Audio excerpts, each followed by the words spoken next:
21/4/2025 திங்கட்கிழமை புதுக்கோட்டை மாவட்டம் திருமயம் கோட்டையில் வடக்கு திசை பார்த்து வீட்டிருக்கும் ஸ்ரீ கோட்டை பைரவருக்கு தேய்பிறை அஷ்டமியை முன்னிட்டு ஸ்ரீ கோட்டை பைரவர் சுவாமிக்கு பால், தேன், சந்தனம், திரவிய பொடி, பன்னீரால் சிறப்பு அபிஷேகமானது பிரகதீஸ்வர சிவம் அவர்களால் சிறப்பாக நடைபெற்றது.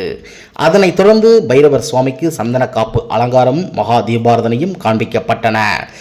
ஒவ்வொரு தமிழ் மாதமும் வளர்பிறை, தேய்பிறை அஷ்டமி என்று சுவாமிக்கு பூசணிக்காயில் விளக்கேற்றி பக்தர்கள் வழிபடுவது வழக்கமாகும். ஒவ்வொரு தெய்வத்திற்கும் ஒவ்வொரு காய்கனிகள் விசேஷமான ஒன்றாகும். அதேபோல் ஸ்ரீ பைரவர் சுவாமிக்கு பூசணிக்காயில் விளக்கேற்றினால் பூசணிக்காயில் உள்ள நீர் சத்து எப்படி ஆவியாகி மேலே செல்கிறதோ அதேபோல் மனித வாழ்வில் ஏற்படும் பிரச்சனைகள் அனைத்தும் ஆவியாக கரைந்து போவது போல் தீர்ந்து போகிவிடும் என்று பக்தர்கள் நம்பிக்கை தெரிவித்தனர் என்பது குறிப்பிடத்தக்கது.